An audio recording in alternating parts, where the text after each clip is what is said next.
makna toleransi keberagamaan dalam Islam. Kenapa Ibu angkat tema ini atau judul ini? Sesuai dengan kondisi Indonesia atau bangsa Indonesia yang plural, yang tidak hanya terdiri dari umat Islam saja, tetapi juga di luar Islam kita memiliki saudara-saudara kita yang berbeda keyakinan atau berbeda agama. Demikian juga di dalam Islam itu sendiri kita memiliki beberapa paham atau ada beberapa pemikiran yang tidak hanya satu. Jadi sebenarnya makna toleransi itu bisa di dalam Islam itu sendiri, intern Islam, dan juga bisa di luar Islam atau eksternal. Nah, khusus untuk topik kita di hari ini, yang Ibu maksudkan dengan toleransi keberagamaan itu, kita akan bahas bagaimana toleransi menurut Islam terhadap agama lain, ya, artinya di luar Islam. Judul ini akan dilandasi oleh ayat yang sebetulnya ini ayatnya sudah sangat populer, ya, terdapat di dalam surat Al-Kafirun. Ayatnya juga pendek-pendek gitu, karena ini terdapat di dalam juz ke-30 atau sering kita sebut dengan juz amma. Juz amma itu juz terakhir yang terdiri dari ayat-ayat mufassalah, ayat-ayat yang pendek-pendek dan bersambung-sambung. Namun walaupun ayat ini pendek, ya, hanya terdiri dari 6 ayat, kadang kalau kita tidak konsen menghafalnya dan membacanya, sering salah, babaliut, bolak-balik, mau keluar pintu nggak ketemu pintunya gitu, karena ini pintunya hampir serupa. Ada ayat yang lafadznya bersamaan atau diulang kembali pada ayat yang lain, ya. Nah, di ayat ini atau di surat Al-Kafirun ini terdapat 6 ayat, ya. Dan surat Al-Kafirun ini termasuk ke dalam surat Makkiyah. Nah, ini nampaknya dari mana ya suara gerak-gerak ini? Nah, dari Ibu atau bukan ya? Supaya tidak mengganggu.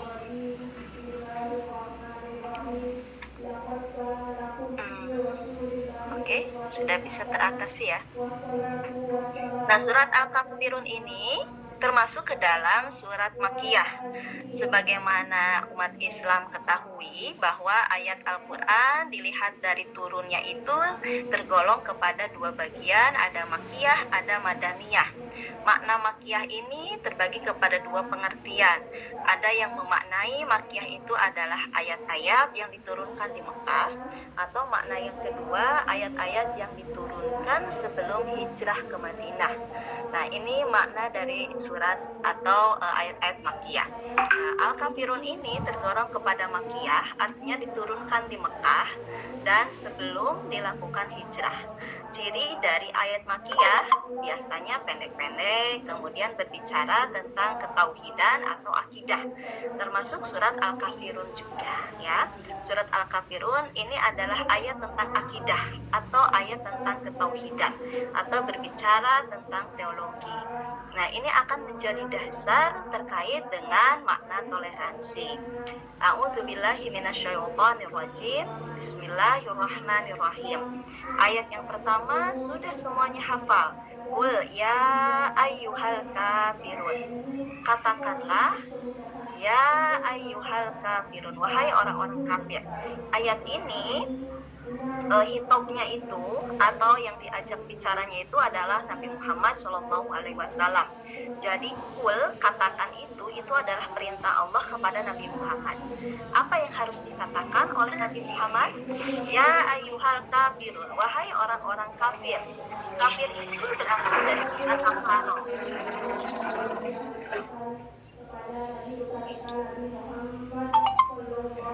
Kafir itu berasal dari kata kafaro. Kafaro itu artinya menutup. Nah, jadi disebut kafir itu adalah hatinya tertutup sehingga menghalangi dia untuk mendapatkan hidayah. Orang kafir ini bisa dari golongan musyrik, juga bisa dari golongan ahlul kitab, ya, artinya orang yang belum mendapatkan hidayah atau tertolak untuk mendapatkan hidayah. Ada banyak sekali ayat Al-Quran berbicara tentang orang-orang kafir. Nah, ini adalah perintah Allah kepada Nabi Muhammad untuk mengatakan kepada orang kafir, wahai orang-orang kafir. Apa yang harus Nabi Muhammad katakan? La a'budu ma ta'budun. Kata Rasulullah atau kata Nabi Muhammad, aku tidak akan menyembah apa yang kamu sembah. Jadi Rasulullah tegas, dia mengatakan bahwa la a'budu, aku tidak akan. Tidak akan itu artinya present, masa depan ya, karena ini arti dari a'budu itu termasuk ke dalam fi'il mudhari.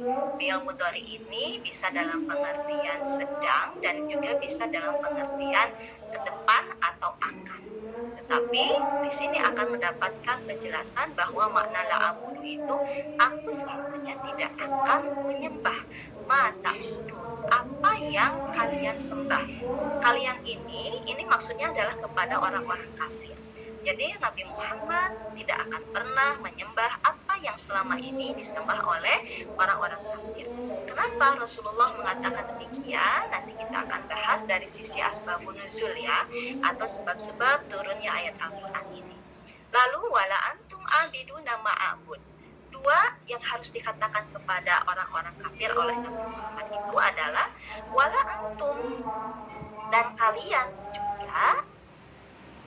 kalian juga abidun, bukan penyembah, ma'abud, apa yang aku sembah gitu. Jadi orang-orang kafir juga bukan penyembah apa yang Nabi Muhammad sembah. Jadi di sini jelas yang disembah oleh orang kafir dengan yang disembah oleh Muhammad jelas sangat berbeda. Nabi Muhammad tidak akan menyembah apa yang disembah oleh orang kafir, baik itu adalah berhala ataupun Tuhan lain selain daripada Allah. Dan demikian juga mereka, yaitu orang-orang kafir itu bukan penyembah Tuhan. Nabi Muhammad yaitu bukan penyembah Allah gitu. Karena kalau dia sudah menyembah Allah berarti sudah tidak lagi dikatakan mereka itu adalah kafir karena sudah menerima hidayah. Selanjutnya yang harus dikatakan oleh Nabi Muhammad yang ketiga adalah wala ana abidu ma'abadu, dan aku bukan penyembah apa yang kalian sembah.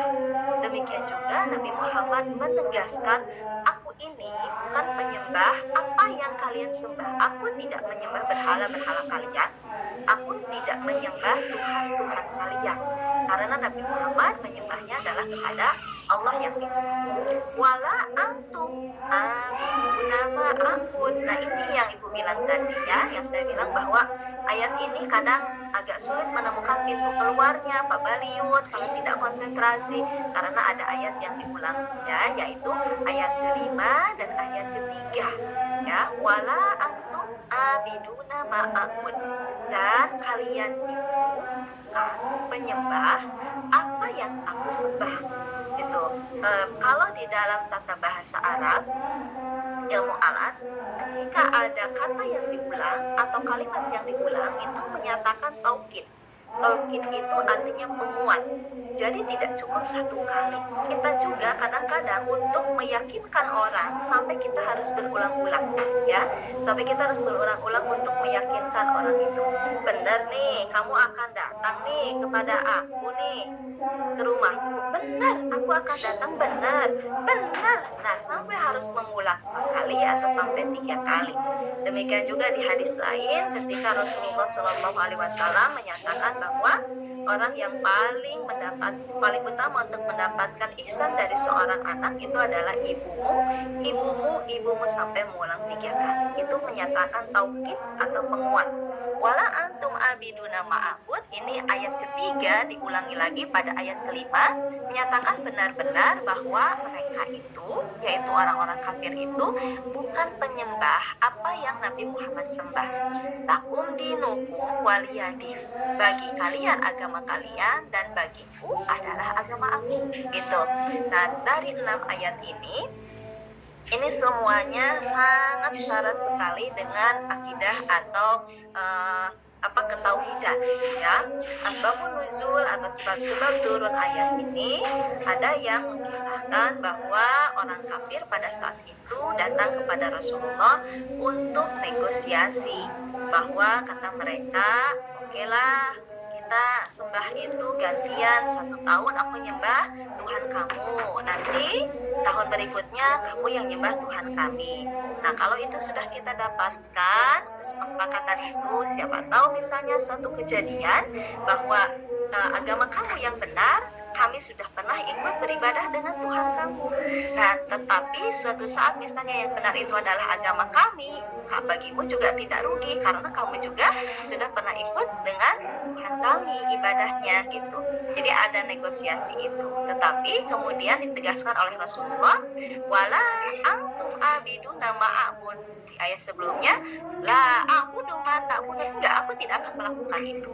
Walaupun ada tawaran itu saling bergantian, tetapi aku sama sekali tidak akan pernah melakukan hal itu. Ya, nah jadi ini ayat benar-benar menjadi penguat gitu. Ada pemisah antara Muslim dengan kafir dari sisi yang diibadahi atau yang disembah, ya. Dan tidak ada tawar-menawar kalau dalam hal akidah atau dalam hal ketauhidan. Jadi kalau sudah ada tawar-menawar gantian seperti itu, maka itu akan masuk kepada hal yang disebut dengan iltibas. Atau di ayat Al-Qur'annya wala talbisul haqqo bil batil. Iltibas menyampur adukan antara yang hak dan yang batil. Sementara larangan di dalam surat Al-Baqarah itu wala talbisul haqqo bil batil. Janganlah sekali-kali kamu itu mencampur adukan antara yang hak dan yang batil. Kalau tawaran tadi misalnya, tapi sangat tidak mungkin, misalnya diterima oleh Rasulullah, maka artinya itu sudah mencampur adukan antara yang hak dan batil. Dan tidak akan mungkin yang hak dan batil itu akan bersatu. Yang hak akan berjalan di dalam haknya, yang batil juga akan berjalan di dalam yang batilnya. Nah, namun jangan dikira bahwa kebatilan itu juga bisa mengalahkan yang hak. Kalau seandainya yang hak itu tidak terorganisir, tetapi yang batil itu bisa terorganisir, gitu ya. Nah, sekali lagi ini ayat adalah berkaitan dengan masalah akidah atau ketauhidan, tidak dengan pendapatnya sendiri. Jadi hanya sebatas terkait dengan pendapat.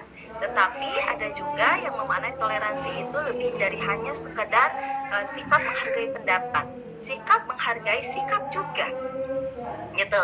Kalau pendapat kan seolah-olah itu hanya berupa ide, gagasan, gitu ya. Kalau sikap bisa jadi adalah perilakunya.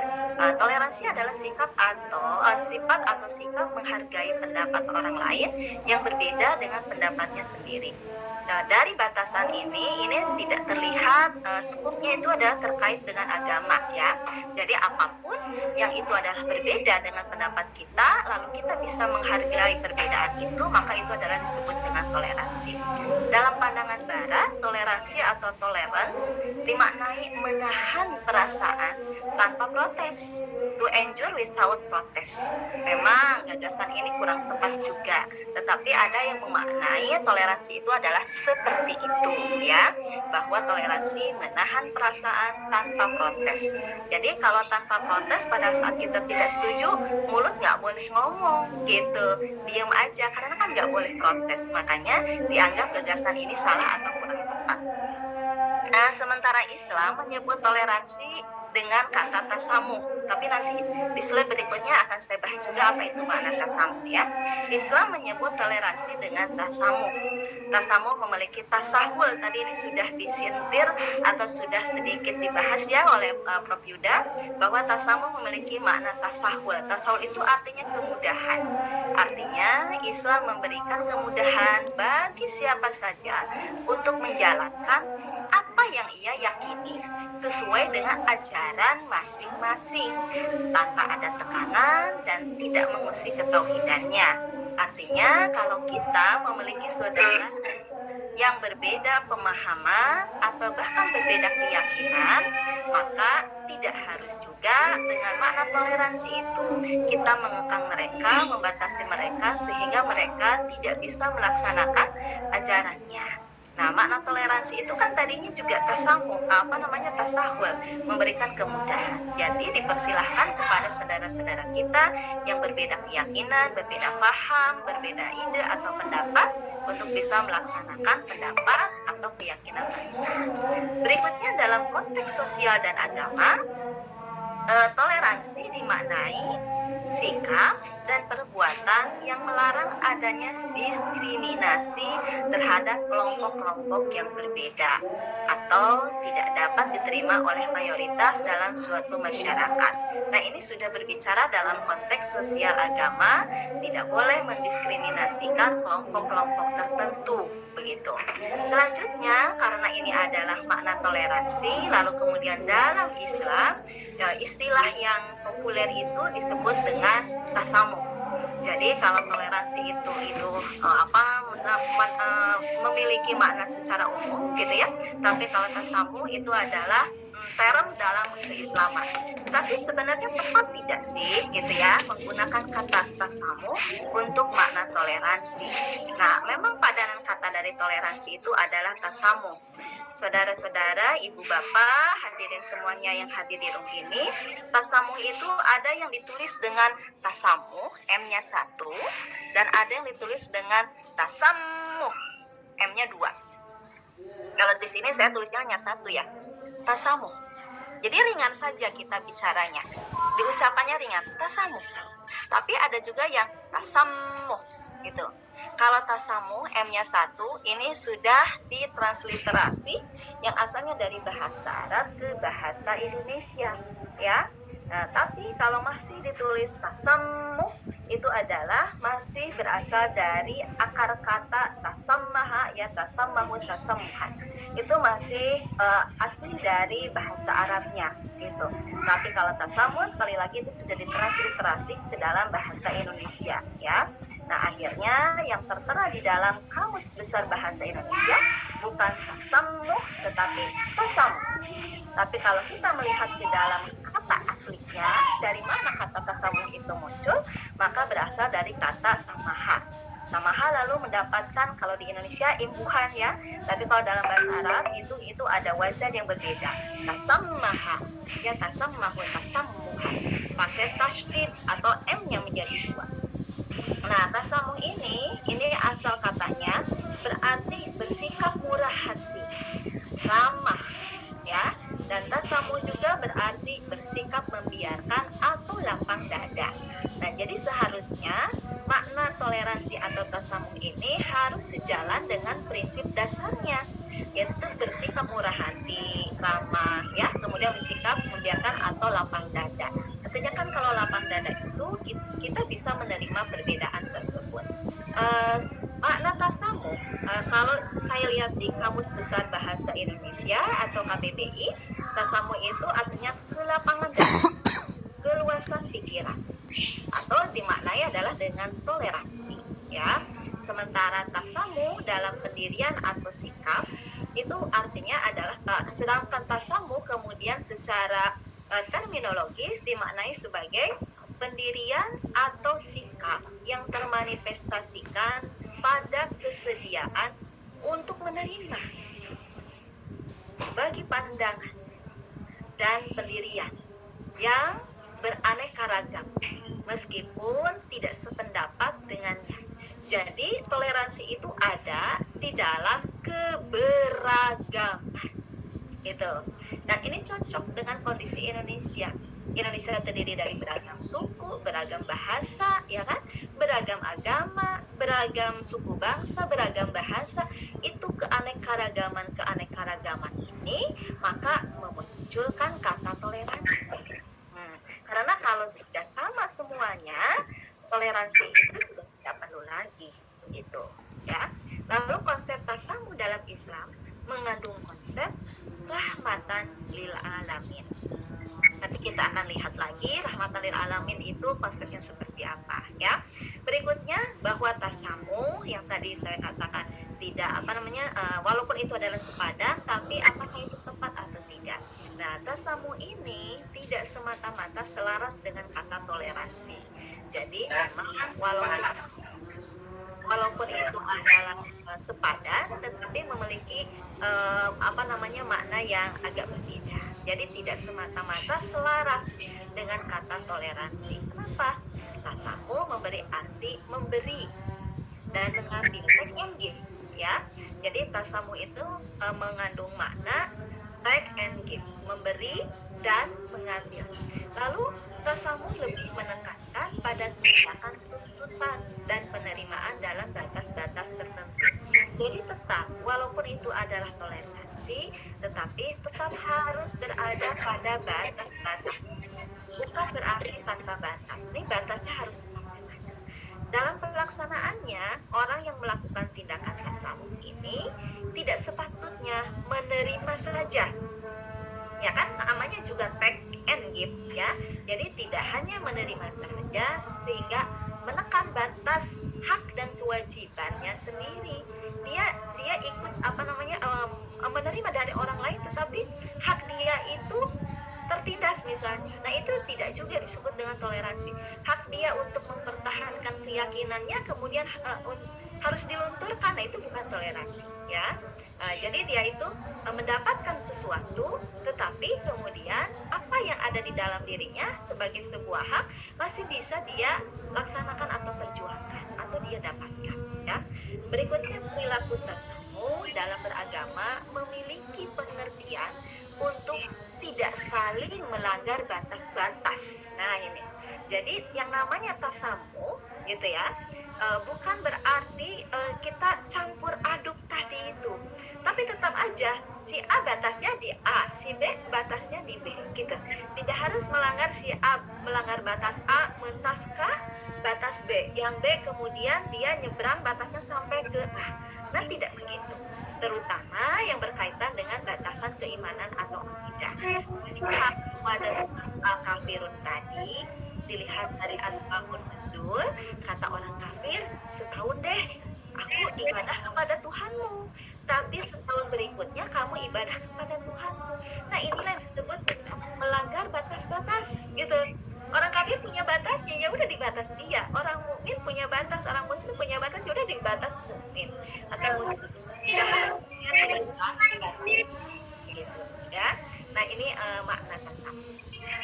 Selanjutnya, tasamuh di dalam Al-Quran. Bahwa tadi disebutkan konsep tasamuh di dalam Islam itu adalah prinsipnya rahmatan lil alamin. Memang kata tasamuh itu kita tidak temukan di dalam ayat Al-Quran ya. Jadi sekalipun Al-Quran tidak berbicara tegas menjelaskan tentang tasamuh, namun ditemui beberapa term ya, ini term itu artinya istilah. Ditemukan beberapa term yang terkait dengan toleransi atau tasamuh. Di antaranya apa? Di antaranya ada rahmat atau kasih sayang. Yang tadi rahmatan lil alamin. Ini terdapat dalam Al-Quran surat Al-Balad ayat 17. Jadi kalau Ibu sebutkan nama-nama surat ini, kita sambil familiar juga ya dengan nama-nama surat. Jangan sampai orang Islam kok baru ngeh nama surat-surat yang ada di kitab suci ini. Oh, ada ya nama surat di Al-Quran itu Al-Balad. Ketahuan banget ya nggak pernah baca Qurannya. Lalu kemudian term berikutnya selain rahmat atau kasih sayang ada al-af atau memaafkan ya. Nah, ini terdapat di dalam Al-Quran surat An-Nur ayat 22. Nanti sambil kita cek juga ya, kalau Anda udah di depannya ada Quran, bisa sambil dicek bunyi-bunyi ayatnya. Kemudian ada juga term lainnya adalah as-safh atau berlapang dada. Nah, di dalam surat Az-Zukhruf ayat 89. Lalu kemudian ada as-salam atau keselamatan di dalam surat Al-Furqan ayat 63. Selanjutnya ada al-adl atau keadilan. Kemudian ada juga al-ihsan atau kebaikan. Ini terdapat di dalam surat An-Nahl ayat 90. Lalu kemudian ada at-tauhid atau yang bermakna menuhankan Allah Subhanahu wa taala. Dan ini terdapat di dalam Al-Quran surat Al-Ikhlas ayat 1 sampai 4. Nah, memang ini istilah-istilahnya atau term-termnya tidak menggunakan kata tasamuh atau tasamaha atau tasamuha. Tapi ayat ini berbicara atau bersentuhan dengan makna tasamuh atau yang kita sebut bahasa Indonesianya itu adalah toleransi. Nah, berikutnya ada beberapa kekeliruan dalam memahami toleransi antar umat beragama. Nah, toleransi itu dimaknai sebagai penyamaan atau memandang semua hal sama. Ya, ini pertama. Makna toleransi yang menurut saya ini adalah keliru. Toleransi ini dimaknai sebagai penyamaan atau memandang semua hal sama. Memandang semua hal sama jelas tidak bisa untuk sesuatu yang berbeda. Kalau antara laki-laki dan perempuan semuanya dianggap sama, jelas ini menyalahi kodrat. Karena secara kasat mata laki-laki dan perempuan itu berbeda. Baik secara fisik, betul ya, secara penampilan, kemudian juga kemampuan, itu berbeda. Jadi, kekeliruan ini, toleransi dimaknai sebagai penyamaan atau memandang semua hal itu sama, ini adalah keliru. Termasuk juga menganggap bahwa semua agama itu sama. Menurut saya ini kurang tepat alias keliru. Kenapa? Karena semua agama itu tidak sama. Semua agama itu berbeda. Perbedaan nama itu jelas menandakan ada yang beda di situ. Sekalipun kembar, ya kan? Misalnya Anda punya saudara kembar, Ranti dan Ratna. Ranti dan Ratna, dua-duanya perempuan, sama-sama perempuan, namanya aja udah beda. Walaupun lahir dari ibu yang sama, dari rahim yang sama, dari bapak yang sama, tapi mereka memiliki pembawaan yang berbeda. Bahkan bisa jadi kemampuannya juga akan berbeda, fisik pun akan berbeda. Ya, walaupun mirip, karena satu telur misalnya, kembarnya itu kembar identik, tapi dari sisi jari tangan, ya, nah ini sidik jari itu pasti akan berbeda. Jadi kalau sesuatu yang berbeda tidak akan bisa dianggap sama. Ya yang berbeda itu ya berbeda saja gitu. Dan kita menerima yang beda itu adalah beda. Bukan yang beda itu adalah sama. Apalagi menganggap bahwa yang beda itu semuanya sama gitu. Demikian juga menganggap bahwa semua agama itu benar. Nah, kalau semua agama itu benar, maka artinya kita sudah menganggap semua agama itu sama. Nah, mungkin benar, semua agama itu benar menurut para pemeluknya, gitu ya. Nah, kalau kita umat Islam menganggap bahwa Islam itu benar menurut kita sebagai pemeluknya. Demikian juga saudara-saudara kita di luar Islam menganggap kata mereka agama saya itu benar. Iya, itu menurut pemeluknya. Jadi bisa jadi memang benar itu adalah menurut pemeluknya. Tapi kalau kita memeluk Islam, jelas bagi kita yang benar itu adalah Islam. Karena agama lain itu berbeda dengan kita. Bisa jadi indikator kebenarannya juga itu pasti berbeda, gitu. Nah, jadi dari kekeliruan memahami makna toleransi ini, pemahaman tentang toleransi bahwa toleransi itu dimaknai sebagai penyamaan atau memandang semua hal ini sama, ini lebih cocok kepada paham pluralisme. Tetapi walaupun dimaknai dengan paham pluralisme, ini juga paradoks ya. Paradoks itu artinya bertentangan. Kenapa dianggap paradoks atau bertentangan? Nah, ini alasannya.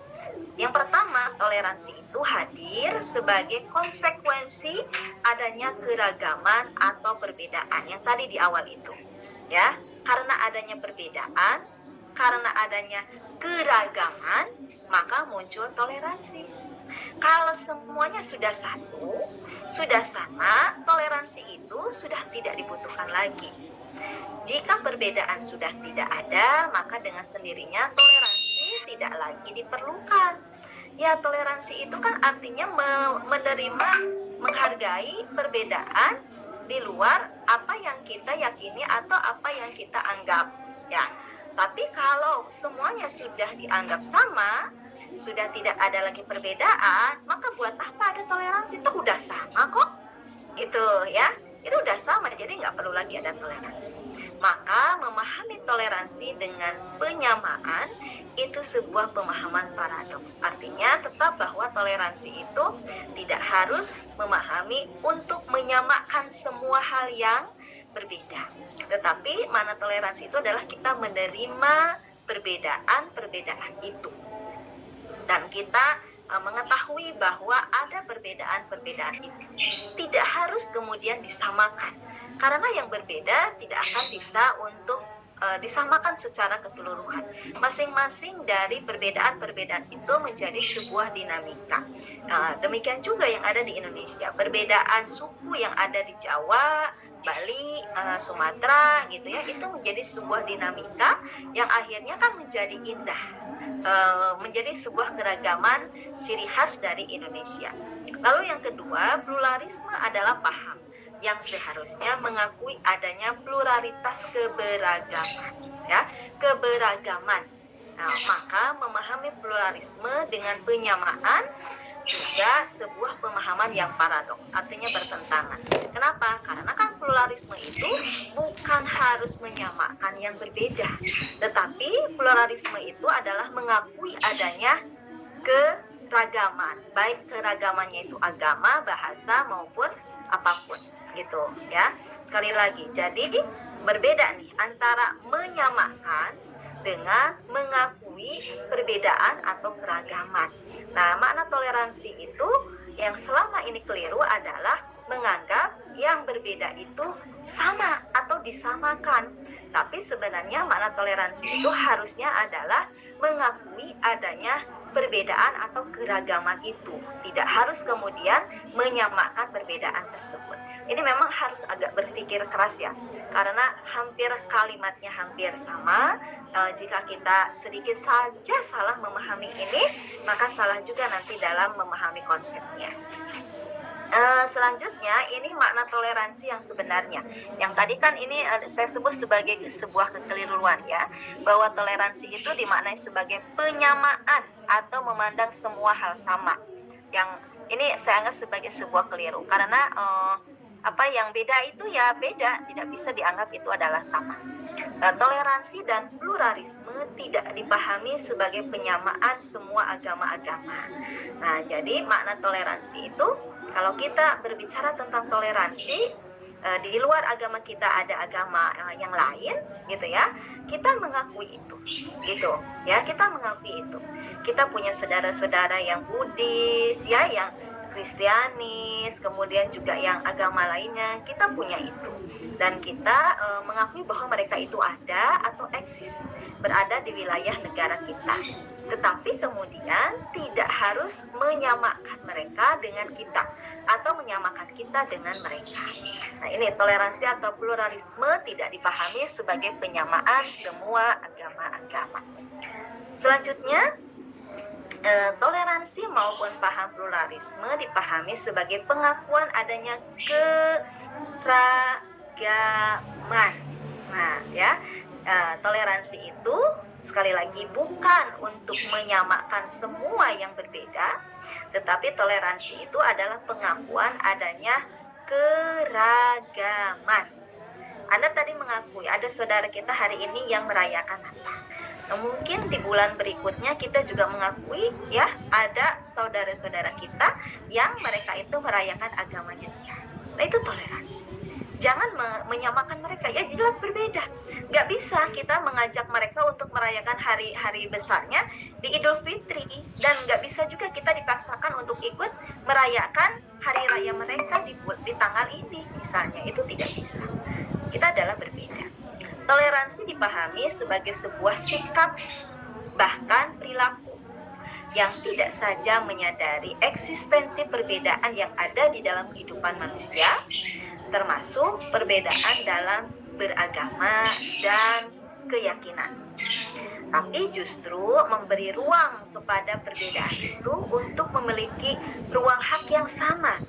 Kalau seandainya di Islam ini kita diberikan kesempatan untuk beribadah di tempat ibadah kita, misalnya di masjid, maka saudara-saudara kita yang non muslim juga mereka mendapatkan hak yang sama, untuk mendapatkan ketenangan dan ketentraman beribadah di tempat ibadah mereka, gitu ya. Tidak harus juga kemudian kita mengusik ketenangan dan ketentraman mereka di dalam melaksanakan ibadah mereka. Itu bukan toleransi kalau seperti itu.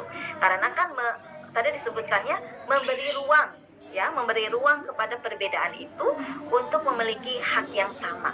Kalau kita memiliki hak, umat Islam memiliki hak untuk merayakan Idul Fitri sebagai hari besar kita, agama Islam, maka agama lain pun, umat agama lain pun memiliki hak yang sama untuk bisa merayakan hari besar mereka sesuai dengan tanggal yang mereka yakini. Nah, ini artinya memberikan ruang hak yang sama.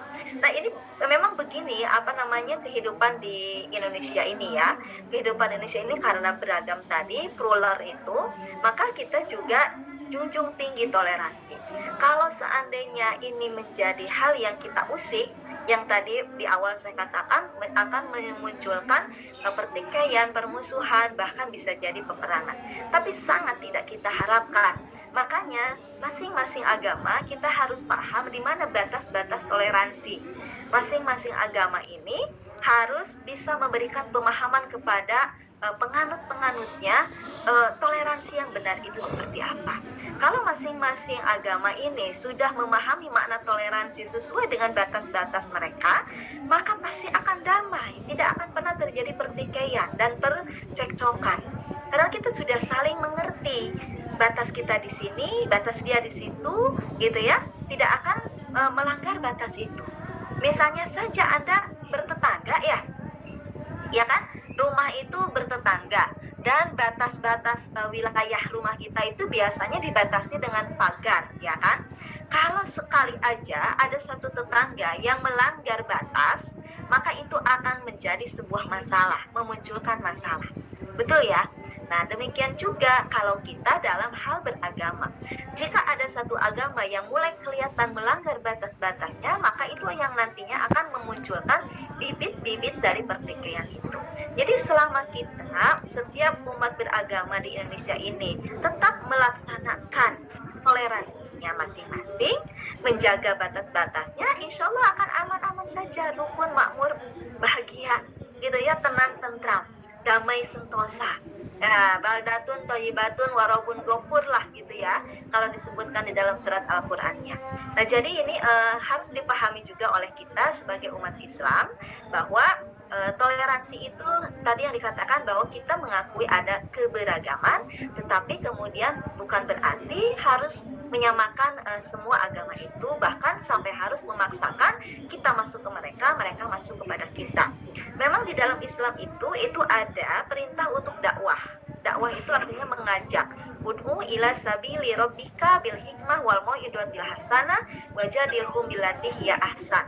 Dalam perintah untuk dakwah itu semuanya dilakukan dengan cara-cara yang sangat baik dan bijaksana. Tidak ada pemaksaan. Tidak ada sama sekali pemaksaan. Tadi yang oleh Prof. Yuda dikatakan la ikraha fiddin, benar sekali bahwa tidak ada paksaan dalam agama. Artinya ketika kita berdakwah, enggak dong, kita enggak maksa orang masuk dong ke Islam nih. Enggak kan? Yang diperintahkannya itu adalah ud'u ila sabili rabbika bil hikmah. Kamu harus mengajak ya manusia itu ke jalan Tuhanmu bil hikmah, dengan cara yang bijaksana, bukan dengan jalan paksaan. Wal mau'izatil hasanah, atau berikan dia nasihat yang baik, bukan juga dengan iming-iming ya. Nanti kalau kamu udah ikut agama aku akan dijamin ya, akan dijamin hidupnya, akan dijamin makannya, akan dijamin kuliahnya. Itu artinya janji-janji atau iming-iming. Tidak, Islam itu ajakannya atau dakwahnya tidak dengan jalan itu ya. Hikmah mau'izatil hasanah wajadilhum billati hiya ahsan, atau dengan argumentatif. Jika kita memerlukan untuk diskusi, maka lakukanlah secara argumentatif, tidak dengan debat kusir yang akhirnya kemudian tadi tidak menyelesaikan masalah, akhirnya adalah memunculkan persoalan lain ya. Selanjutnya, makna toleransi di dalam surat Al-Kafirun yang tadi di awal sudah dibacakan ya, bahwa keyakinan dan penyembahan itu bersifat pilihan hati masing-masing orang. Ya, sekali lagi, karena tadi dikatakan la ikraha fiddin. Jadi keyakinan dan penyembahan itu bersifat pilihan hati. Ya, bukan paksaan. Ya aku pengennya kemana? Ya aku nyembahnya ke situ. Ya aku mah inginnya pilih siapa? Allah juga man syaa falyakfur wa man syaa falyu'min, kata Allah. Siapa yang mau beriman silakan beriman, siapa yang mau kufur ya silakan kufur, gitu. Artinya itu adalah sebuah pilihan, ya. Tidak benar dan tidak bisa dibenarkan untuk menyamakan keyakinan dan penyembahan, ya. Jadi karena masalah peribadahan itu merupakan pilihan hati, itu bukan sebuah paksaan, maka tidak dibenarkan dan tidak bisa dibenarkan untuk menyamakan keyakinan dan penyembahan, menyamakan Tuhan yang ada di Islam dengan menyamakan Tuhan yang ada di agama lain, menyamakan tata cara beribadah dalam Islam dengan tata cara ibadah dengan agama lain. Selanjutnya, sedemikian tegasnya Al-Quran dalam hal akidah dan penyembahan. Jadi dari 6 ayat yang tadi sudah disebutkan di awal surat Al-Kafirun itu Islam itu benar-benar tegas berbicara tentang siapa yang harus disembah, siapa yang harus diibadahi, ya, siapa yang harus dijadikan Tuhan. Ini kan pondasi utama. Pondasi utama itu ada di masalah akidah. Itu pondasinya harus kuat dulu, akarnya itu harus kuat. La a'budu ma ta'budun wala antum abiduna ma a'bud wala ana abidu ma abadtu. Nah, ini ayat-ayat ini yang memberikan benar-benar ketegasan siapa yang harus aku sembah, siapa yang kalian sembah, ya. Terkait dalam masalah peribadahan. Lalu yang ketiga, walau sedemikian tegasnya akidah dan konsep ubudiyah dalam Islam, ubudiyah itu artinya peribadahan, namun pada saat yang sama mengakui eksistensi agama lain. Benar, ini juga terlihat dari sikap Rasulullah Shallallahu Alaihi Wasallam ketika beliau memimpin Madinah. Akhirnya tercetuslah apa yang disebut dengan Piagam Madinah. Pada saat itu kondisi sosial di Madinah bukan hanya terdiri dari umat Islam saja, ada agama lain di situ, ya. Ada suku lain selain suku yang dimiliki oleh Rasulullah. Tapi Rasulullah mengakui keragaman itu. Rasulullah mengakui perbedaan agama itu, gitu. Nah, artinya makna bahwa di dalam surat Al-Kafirun itu bukan berarti kita menolak ada agama lain di luar Islam, bukan. Yang kita tolak itu adalah kita menolak kita harus ikut agama mereka harus ikut agama kita. Tapi kita mengakui bahwa di luar kita ada agama selain agama yang kita anut. Itu artinya mengakui eksistensi agama. Artinya memberi ruang yang sama dalam keyakinan dan peribadahan. Artinya untuk agama lain, ya. Wala antum abiduna itu sebuah ekspresi tegas tentang kebebasan beribadah. Wala antum dan kalian itu bukan abiduna penyembah. Ma'abud apa yang aku sembah. Itu ayat itu adalah ekspresi kebebasan untuk beribadah, ya. Demikian juga di dalam lafaz lakum dinukum waliyadin. Itu sebuah konsep tegas dalam kebebasan memilih agama. Lakum untuk kalian, dinukum agama kalian, silahkan. Kalian punya agama kalian yang berbeda, lakukan sesuai dengan apa yang kalian anggap itu adalah benar. Waliya dini, tetapi bagiku juga aku punya agama yang aku anggap ini adalah benar. Jadi berilah aku kesempatan untuk bisa melaksanakan ibadah aku yang selama ini aku anggap benar, ya. Jadi itu namanya konsep tegas dalam kebebasan memilih agama, tidak untuk memaksakan orang lain. Nah, dengan demikian dari pembahasan kita hari ini dapat disimpulkan bahwa toleransi itu adalah menerima eksistensi agama-agama lain, terutama untuk kondisi Indonesia. Kita menganggap di luar agama Islam itu ada agama lain dan kita menerima keberadaan agama selain Islam. Bahkan memberi ruang yang sama dengan ruang yang kita inginkan untuk kita sendiri. Kalau kita ingin pada saat kita beribadah, sholat, kita tenang, tentram, gak ada yang mengganggu, gitu kan? Ustadz-ustadznya dakwah itu tenang, tentram, gak ada yang mengganggu, tidak ada yang diuber-uber, kemudian dimasukkan penjara. Demikian juga dengan agama lain, pasti mereka juga mengharapkan hal yang sama, gitu. Nah, artinya kita juga, kalau kita umat Islam sudah mendapatkan itu, kita juga berikan ruang yang sama agama lain untuk mendapatkan hak yang sama yang kita inginkan. Tapi toleransi tidak akan pernah dipahami sebagai pembenaran atau membenarkan agama lain dan penyamaan atau menyamakan semua agama. Maaf, bisa jadi pendapat saya ini akan berbeda dengan pendapat orang lain. Tetapi saya sangat sepakat bahwa apa yang dikatakan ini, toleransi itu adalah ya kita menerima eksistensi agama lain. Tapi bukan berarti kemudian kita membenarkan agama lain dan menyamakan semua agama. Ya, namanya agama yang berbeda berarti mereka berada di dalam perbedaan-perbedaan itu. Selanjutnya yang terakhir, Islam secara bahasa dimaknai tunduk, patuh, dan pasrah, keselamatan, keamanan, dan kedamaian.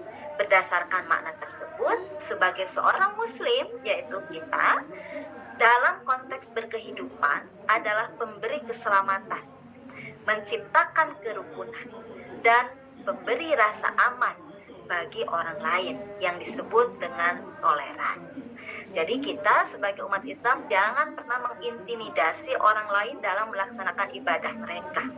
Kita jangan pernah memaksa mereka untuk masuk ke dalam agama kita. Nah, ini tidak sesuai dengan makna Islam itu sendiri. Karena Islam dimaknai sebagai tunduk, patuh, pasrah, memberikan keselamatan, keamanan, dan kedamaian. Inilah makna toleransi Islam sebagai rahmatan lil alamin. Alhamdulillahirabbil alamin. Waktu tepat 45 menit yang diberikan oleh moderator, mudah-mudahan bermanfaat.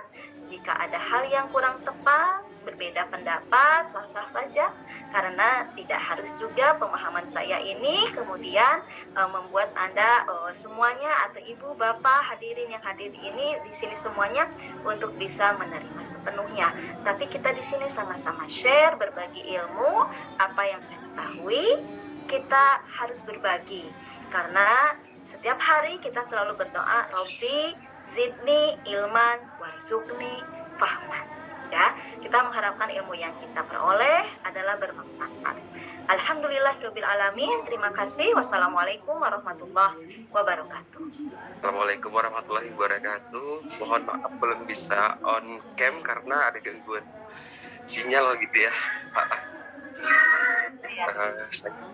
Saya Yuswandi dari Aceh. Ya Pak, mangga Pak. Oke, pertanyaan saya itu untuk selain memang tidak boleh mengucapkan selamat itu, nah bagaimana kalau mengucapkan selamat berbahagia, tapi juga bukan untuk sebenarnya tidak menuju kepada hari perayaan mereka gitu. Ada satu agama yang mungkin kita udah tahu itu semisal gitu, tapi kita cuma mengucapkan selamat berbahagia gitu aja. Nah itu kira-kira dengan kalimat yang diganti itu kira-kira gimana ya konsekuensinya gitu bagi kita gitu muslim. Terima kasih. Assalamualaikum warahmatullahi wabarakatuh.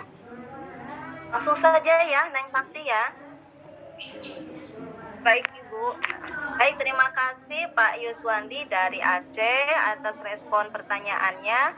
Apa yang tadi Bapak tanyakan, bagaimana kalau seandainya kita mengatakannya dengan mengucapkan berbahagia. Ini kalau dalam usul fikih ada yang disebut dengan maqasidul lafzi ala niyatil lafzi ya. Maqasidul lafzi, maksud dari ucapan itu tergantung kepada orang yang melafalkannya. Jadi kalau misalnya kita hanya mengganti lafaz, tetapi sebetulnya yang dimaksudkan dengan lafaz itu esensinya masih tetap sama, ya artinya sama saja. Apalagi kalau selama ini kita sudah meyakini bahwa ucapan terhadap hari raya agama di luar kita itu tidak benar, lalu kemudian kita menggantinya dengan lafaz lain tetapi esensinya sama, itu artinya sama-sama saja. Tapi kalau seandainya memang dalam konteks lain, ya misalnya ada istrinya baru melahirkan atau suaminya baru promosi jabatan gitu ya, kalau kita ucapkan selamat ya anaknya sudah lahir, selamat ya sudah jadi pimpinan tertinggi misalnya, atau anaknya sudah lulus dari universitas di luar negeri. Selamat ya, anaknya sekarang udah jadi PhD misalnya. Nah, itu adalah konteksnya yang berbeda ya, dan itu tidak masuk ke dalam masalah tauhid atau masalah akidah. Demikian Pak Yuswadi, mungkin bisa dipahami ya arahnya kemana Pak Yuswadi?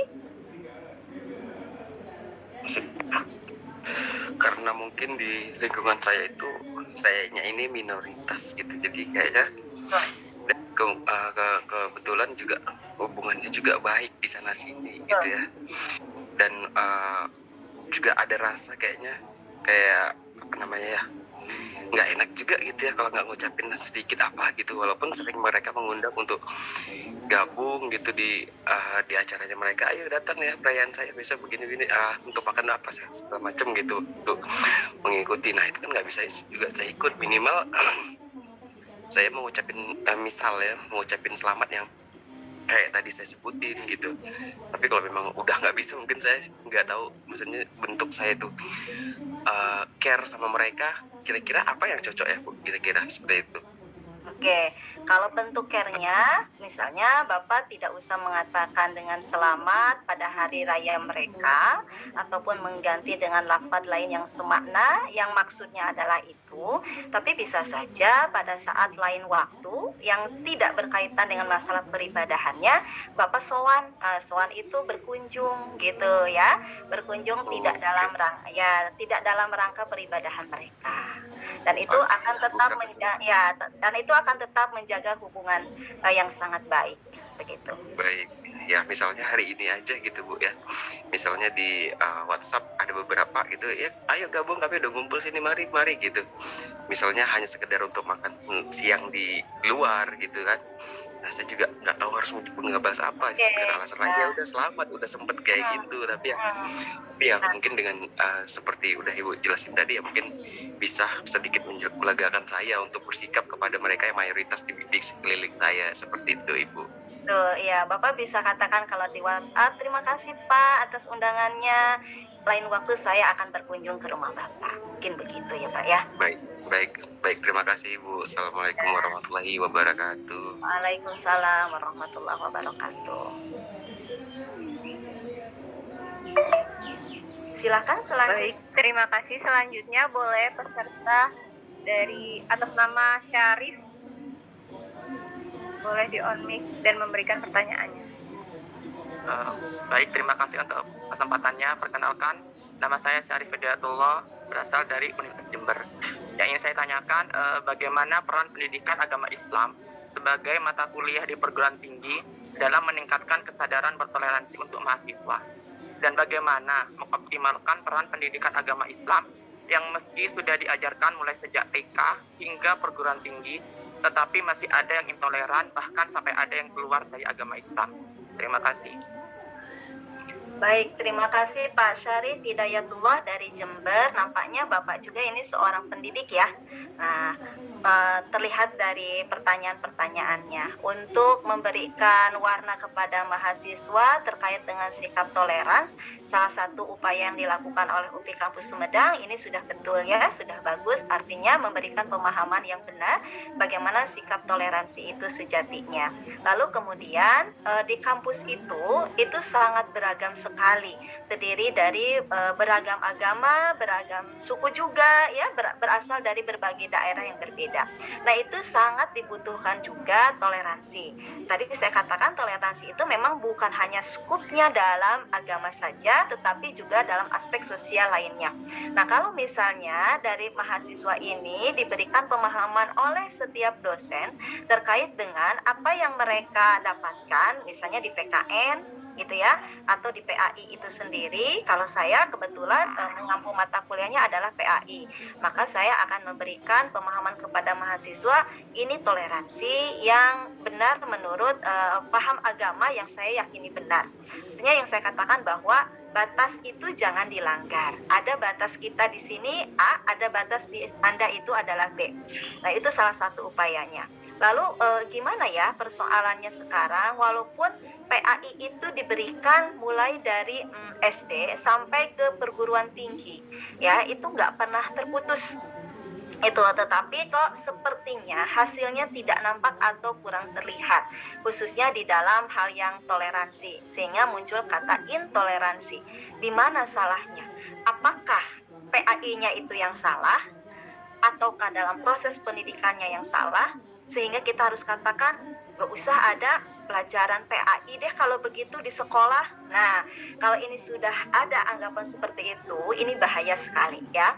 Kenapa bahaya? Lama-lama anggapan bahwa PAI itu tidak perlu, akhirnya nanti akan menganggap bahwa mata kuliah, bidang studi, atau mata pelajaran PAI di persekolahan itu akan dihapuskan dari kurikulum. Ini yang sangat kita tidak harapkan, karena ini juga akan melanggar dari sejatinya undang-undang di Indonesia ya, khususnya juga tentang undang-undang pendidikan. Nah, lalu apa sih sebenarnya yang salah? Bisa jadi Bapak, kesalahan itu muncul karena pertama dari orang yang menyampaikan itu, orang yang menyampaikannya salah. Kenapa dia yang menyampaikannya itu salah? Karena faktor faktor orang ini, pemahamannya itu bisa jadi salah karena wawasan yang dia temukan hanya sebatas yang dia ketahui saja. Jadi dia tidak membuka lebar, di luar dia itu ada wawasan lain gitu. Sehingga dia terpaku hanya kepada itu saja. Contoh real misalnya begini. Kalau dalam dalam ajaran Islam ya, kita semua mengenal bahwa huruf hijaiyah itu bukan hanya alif. Gitu ya. Ini contoh real. Lalu kita sampaikan kepada murid-murid kita. Nah, anak tahu nggak kalian huruf hijaiyah? Tahu Bu? Apa itu huruf hijaiyah? Huruf hijaiyah itu jim Bu. Salah kamu. Ba Bu, salah. Kenapa sih guru itu mengatakan huruf hijaiyah jawaban santri itu salah? Karena wawasan dia baru tahu bahwa yang namanya huruf hijaiyah itu alif to. Gitu. Jadi ketika ada jawaban lain yang muncul yang belum dia ketahui, maka dia akan menyalahkan. Nah, itu ilustrasinya. Jadi bisa jadi orang itu memahami Islam itu salah karena orang itu yang menyampaikannya salah dari sisi wawasan atau pengetahuannya, gitu. Yang kedua, bukan dari wawasan atau pengetahuannya, bisa jadi wawasan pengetahuannya sangat luas sekali. Bahkan saking luasnya omongannya nggak dipahami, gitu kan. Ada banyak dosen yang mohon maaf misalnya levelnya udah profesor, udah S3, tapi mahasiswa itu pada bengong, nggak ngerti apa sih yang si ibu omongkan, apa sih yang prof itu omongkan, aku nggak ngerti. Karena terlalu tinggi, akhirnya pesan tidak nyampai. Nah, ini adalah terkait dengan cara atau terkait dengan metode. Mungkin metodenya tidak pas, ya, caranya tidak cocok dengan kondisi audiens atau sasaran, yang akhirnya karena tidak bisa dipahami. Karena tidak bisa dipahami, akhirnya diterimanya itu adalah dengan salah. Nah, demikian juga dengan PAI ini. Dari SD terus belajar, tapi umat Islam masih begini. Bisa jadi itu adalah karena faktor mennya itu. Atau bisa jadi dari faktor yang lain. Faktor yang lain misalnya karena kurikulumnya tidak kontinus ya. Tidak kontinus itu kalau kita melihat pelajaran PAI di SD gitu kan, pelajaran di PAI di SD itu jangan difokuskan untuk hal-hal yang sifatnya hafalan-hafalan ayat Al-Qur'an, tetapi harus lebih kepada implementasi akhlak dan perilaku. Itu yang paling utama. Karena kalau kita lihat dari konsep karakter, penanaman karakter itu akan sangat manjur di usia-usia mereka masih usia dini. SD kelas 1 gitu. Jadi untuk implementasi ajaran-ajaran Islam yang ada di kurikulum PAI ini sebaiknya lebih diutamakan pada implementasi akhlak atau perilaku. Bukan hanya gitu ya. Jangan difokuskan pada hafalan-hafalan. Karena kalau untuk hafalan-hafalan mungkin itu ada sisi lain ya, ada di lembaga lain kita masukkan ke tahfidz. Lalu demikian juga untuk kurikulum berikutnya naik ke SMP dan SMA, itu jangan kemudian tumpang tindih. Kalau kita kan yang saya lihat ya, itu sepertinya tumpang tindih, tidak kontinus. Kalau di SD ada tentang bacaan sholat, itu di SMP itu diulangi lagi tentang bacaan sholat. Di SMA itu belajar lagi tentang bacaan sholat. Jadi nggak selesai gitu. Padahal sholatnya itu kan dilakukan setiap hari itu 5 waktu ya, berulang-ulang. Nah, Nah, kalau seandainya tidak ada pembagian yang tepat, ini level SD untuk apa, SMP untuk apa, SMA untuk apa, jangan ada overlap materi. Mungkin itu bisa diatur dari sisi itu. Demikian Pak Syarif Hidayatullah, ini pendapat saya terkait dengan pertanyaan Bapak ya. Terima kasih. Ya. Baik, terima kasih Ibu atas jawabannya yang sangat luar biasa, dan terima kasih kepada peserta yang sudah bertanya. Dan mohon maaf, saya akan memilih satu peserta lagi karena keterbatasan waktunya. Nanti yang ingin bertanya juga bisa di pematerian yang kedua. Nah, untuk peserta yang terakhir yaitu pada peserta M. Ivan Aulia, boleh di on mic dan perkenalkan diri serta sebutkan isi pertanyaannya. Waalaikumsalam warahmatullahi wabarakatuh. Ini pertanyaan untuk Ibu Ani, kalau adanya toleransi agama menunjukkan sikap yang menghormati masing-masing pemeluk agama. Dalam kata lain bahwa sikap toleransi sangat penting karena koordinasi kita menciptakan sikap saling menghargai antara satu sama lain. Seiring dengan perkembangan teknologi ini dapat beradaptasi dengan keadaan saat ini. Seiring dengan perbedaan pendapat di media sosial itu sebagai menerima atau tidak. Terlebih dipacu dengan berita bohong membuat suasana makin memanas sehingga memicu konflik. Mungkin seperti konflik Papua maupun konflik agama yang tidak terduga sih di aliran di Hampa Madura ya, mungkin yang masih diingat oleh masyarakat luas. Mungkin apalagi membuat konten yang berujung penistaan agama yang justru membuat warganet geram seperti pejabat yang mungkin ya mengutip satu ayat pun malah dilecehkan, terlebih ada orang lain yang bisa melecehkan juga, mungkin dari segi kitabnya maupun segi dan perspektifnya sendiri sih. Apalagi pemuda sekarang terbawa radikalis hingga berujung masalah terbesar seperti teroris ini. Nah, apa perang Muslim untuk membangun karakter demi terciptanya toleransi dari perpecahan konflik di era digital saat ini? Terus, apakah ada bagaimana upaya masyarakat antar umat agama bersama menciptanya gotong royong demi kepedulian terhadap sesama, seperti bencana, terus kepedulian terhadap orang masyarakat miskin maupun sebagainya. Itu saja pertanyaan saya sampaikan. Demikian, atur nuhun teman-teman wabarakatuh. Terima kasih. Waalaikumsalam warahmatullahi wabarakatuh. Baik, terima kasih sekali Pak Ivan Aulia Rahman SPD. Tadi dari mana ya Pak Aulia itu? Surabaya. Oh, dari Surabaya. Baik, terima kasih Pak Irfan. Salam untuk orang-orang Surabaya ya. Terima kasih sekali atas pertanyaannya. Ini terkait dengan konflik yang sering terjadi khususnya di Indonesia untuk beberapa kasus ya. Tapi nanti kita tidak akan menyoroti kasus per kasus. Demikian juga bagaimana menumbuhkan sifat sosial manusia di kita ya. Khususnya untuk membantu saudara-saudara kita yang terkena bencana. Seharusnya kita bukan juga berbicara terkait dengan koridor agama. Kita sudah berbicara tentang kewarganegaraan. Salah satu kewajiban warga negara kita ini, kita adalah dibutuhkannya solidaritas yang tinggi untuk membantu sesama saudara-saudara kita di bangsa Indonesia ini, baik itu yang berbeda agama maupun yang berbeda suku. Jadi ketika saudara kita misalnya kemarin yang di Semeru gitu ya, mereka terkena musibah gunung meletus, atau kemarin itu yang terbaru di Garut ya, dengan adanya banjir bandang di Mekarwang ya kalau tidak salah. Kemudian di beberapa daerah yang lainnya, sehingga memunculkan kemadharatan untuk sebagian masyarakat. Ini membutuhkan bantuan dari kita semua. Nah, ketika kita akan membantu mereka, enggak dong kita tanya, kamu agamanya apa? Agamanya Islam. Oh, aku bukan Islam, enggak jadi deh ngasihnya, kan tidak begitu. Nah, artinya wujud solidaritas kita ini tidak harus berlabelkan agama. Karena yang namanya kemanusiaan dalam semua agama menganggap bahwa itu adalah nilai-nilai luhur yang patut untuk disanjung dan harus diimplementasikan.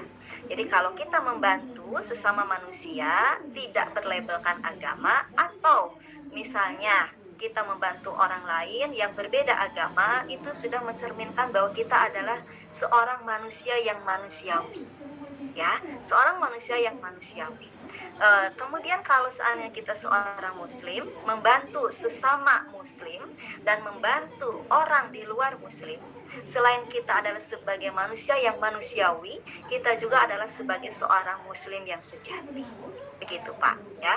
Selanjutnya bagaimana mengatasi konflik-konflik yang selama ini terjadi? Tidak kasus per kasus, itu kasuistis saja ya. Nah memang betul bahwa peran media massa ini sekarang sangat dominan.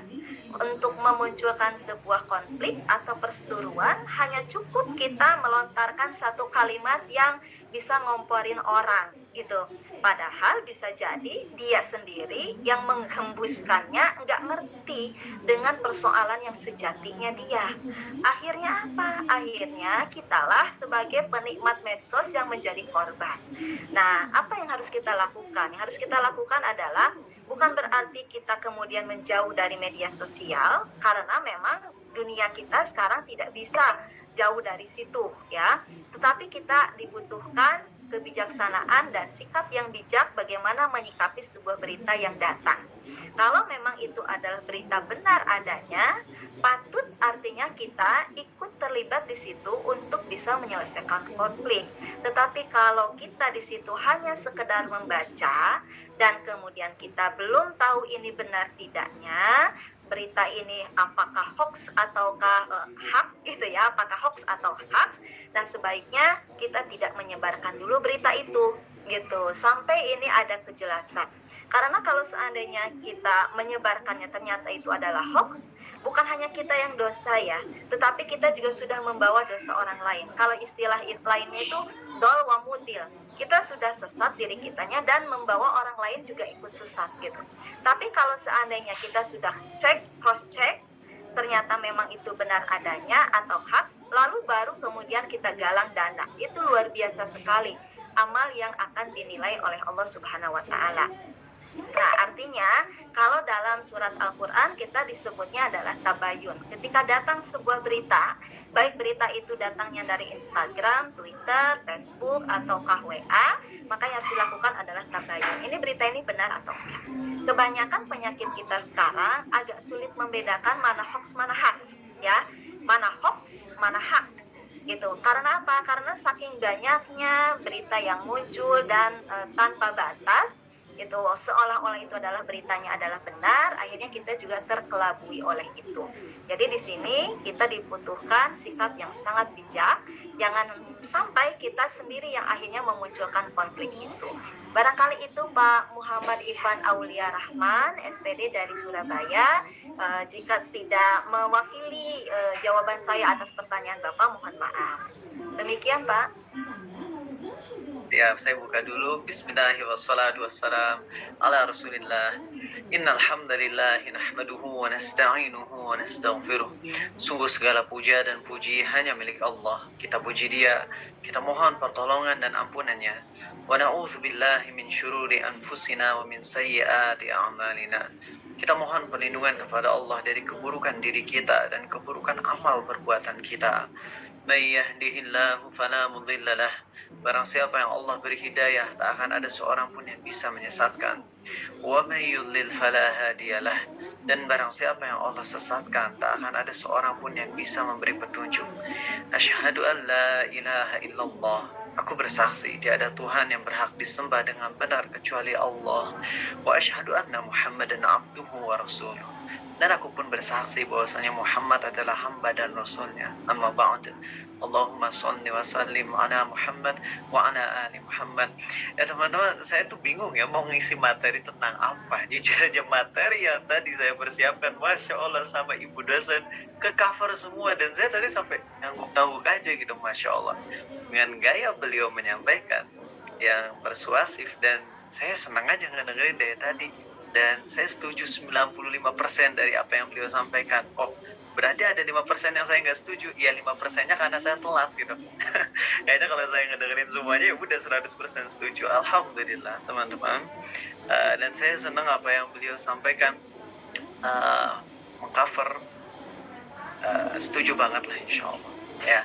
Dan mungkin sekarang saya akan lebih ke penguatannya. Saya nggak perlu lagi ngebikin konsep atau menyampaikan lagi pendapat saya tentang perkara toleransi.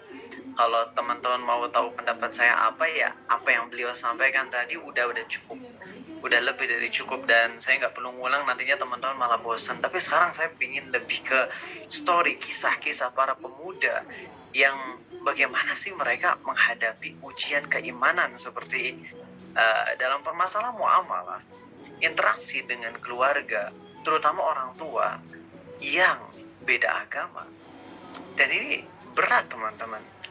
Cuman kalau misalnya kita berada dalam posisi kejepit kayak tadi, ada yang penanya pertama tuh ya, Bapak Fulan, saya lupa tadi namanya siapa, yang merupakan minoritas di sana, dan di situ emang kerasa kejepit gitu, nggak enak kalau nggak ngomongin selamat ke hari raya orang non Muslim. Nah di situ kan akhirnya jadi bingung gimana, nggak enak ini dan itu. Tapi rasanya kalau kita ngedengerin kisah-kisah para pemuda yang insya Allah akan saya sampaikan ini, hati kita akan lebih plong gitu.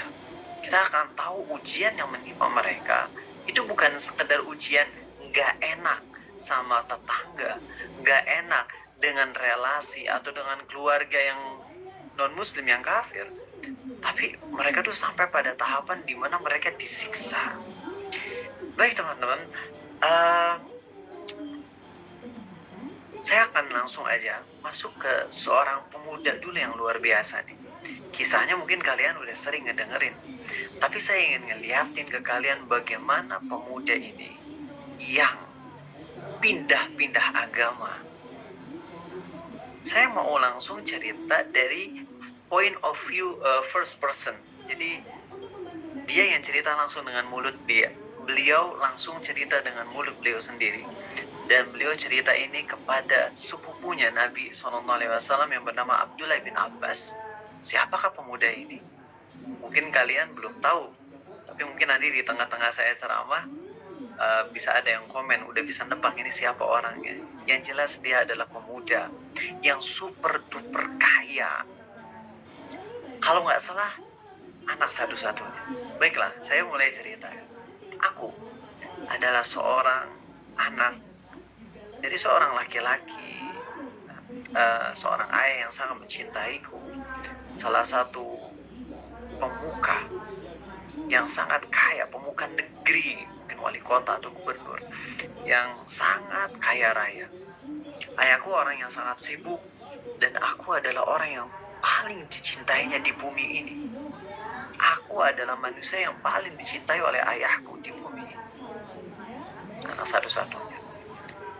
Aku dipingit seperti seorang permaisuri di dalam istana, padahal laki-laki ya. Cuman saking sayangnya ayahku pada diriku, maka aku diam di rumah, gak boleh kemana-mana. Aku diberi tugas untuk menjaga api. Jadi agamaku Majusi, aku penyembah api. Dan sekedar kalian tahu ya, bahwasanya orang Majusi, orang Yahudi dan Nasrani pada zaman dulu, mereka pun menyembah Allah. Mereka menyembah Allah, cuman mereka punya keimanan terhadap Allah yang berbeda dengan apa yang kita yakini. Jadi mereka menyembah Allah. Seperti Majusi itu menyembah Allah, cuman versi mereka, Majusi meyakini Allah sebagai Tuhan utama, yang mana Allah itu berubah bentuk menjadi api di dunia ini.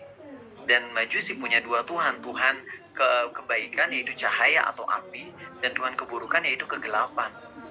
Ya, jadi walaupun mereka menyembah api, tapi Tuhan utama mereka adalah Allah. Majusi pada zaman dulu menyembahnya Allah, cuman mereka meyakini kalau Allah berubah bentuk menjadi api di dunia ini. Karena itulah mereka menyembah api. Nah, aku diberi tugas untuk menjaga Tuhanku yaitu api.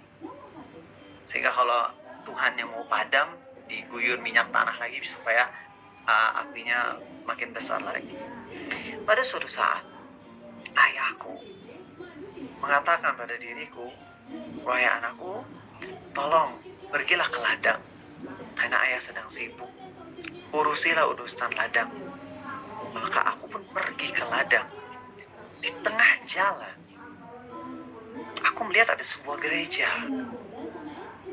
Dan di gereja ini ada orang-orang yang sedang beribadah. Dan mereka, aku melihat mereka dan aku mengatakan pada diriku sendiri, agama apa ini? Begitu indahnya mereka beribadah. Mereka ruku dan sujud. Demi Allah, aku akan melihat ibadah mereka sampai mereka beres. Aku akan melihat orang-orang yang ada di gereja ini untuk beribadah. Aku akan melihat ibadah mereka sampai beres. Setelah mereka beres beribadah, aku bertanya kepada mereka, apa agama kalian? Kemudian mereka berkata, kami Nasrani, Kristen. Kalau bahasa kitanya, tapi bahasa itunya pada saat itu Nasrani. Kami Nasrani, kami dari Syams, dari Palestina. Karena memang pada zaman dulu Palestina dominannya orang-orang Kristen, ya. Dan kami Nasrani, Kristen, dan kami dari Syams, dari Palestina. Kemudian setelah aku ngobrol dengan mereka, orang-orang di gereja, aku segera pulang. Dan aku berkata pada ayahku, wahai ayah, demi Allah, sekali lagi, walaupun mereka majusi, tapi pemuda ini bersumpahnya demi Allah karena Tuhan utama mereka Allah. Tapi Allah tolak ibadahnya. Karena Allah itu menerima ibadah kalau hanya satu-satunya yang disembah. Kalau kita nyembah Allah tapi nyembah juga selain Allah, maka hakikatnya kita nggak diaku sebagai hamba Allah. Itulah makna dari surah Al-Kafirun. Orang-orang kafir mereka kan nyembah Allah sebenarnya. Abu Jahal and the gang, mereka nyembah Allah. Tapi Allah katakan, wa ma antum abidum ma abadtum.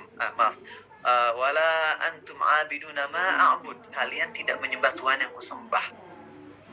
Padahal orang Abu Jahal, Abu Lahab dan sebagainya, mereka nyembah Allah.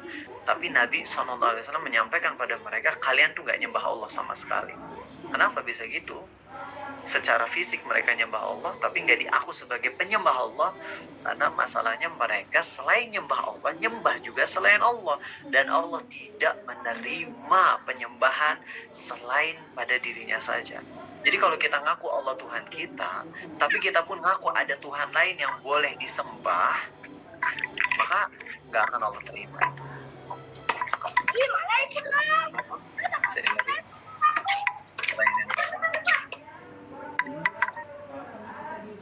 Oke, siap. Maka pemuda ini, sekali lagi, aku berkata pada ayahku, wahai ayah, aku berani bersumpah demi Allah, agama mereka yaitu Nasrani itu lebih baik daripada agama kita.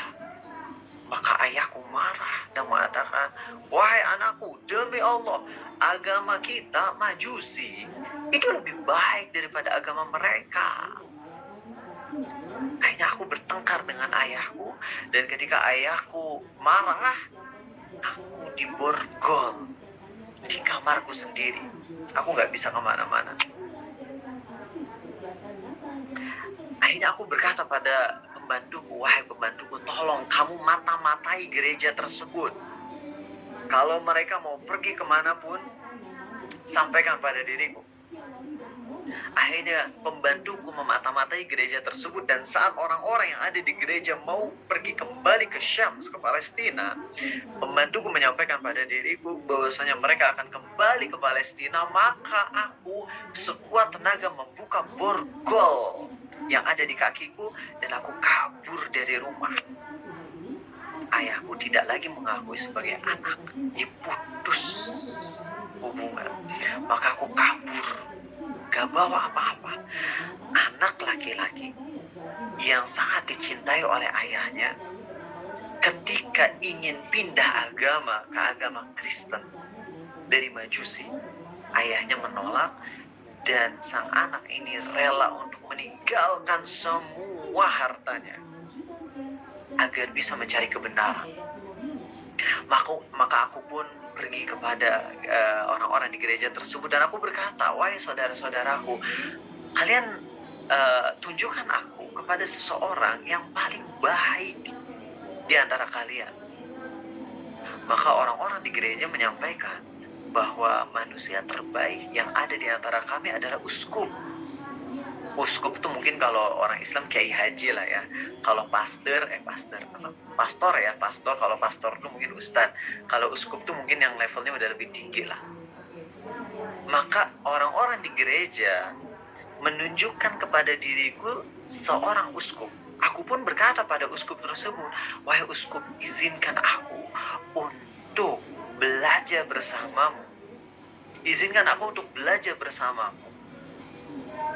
Aku rela jadi pembantu asal aku bisa belajar agama ini. Agama yang kupandang indah ini. Maka uskup tersebut menerimaku. Aku tinggal bersamanya, aku belajar bersamanya, namun aku melihat pada dirinya sesuatu yang sangat kubenci. Maka ketika uskup ini meninggal, di saat orang-orang mau menguburkannya, aku katakan pada masyarakat, wahai masyarakat, aku tidak melihat seorang yang lebih buruk di dunia ini daripada uskup tersebut. Orang-orang marah pada diriku. Hei, kau ngomong apaan? Berani ngomong gitu? Ini kan manusia terbaik di antara kami. Punya bukti apa kau bilang kalau dia adalah manusia yang sangat buruk? Maka aku berkata pada masyarakat, aku tinggal bersamanya, aku belajar bersamanya.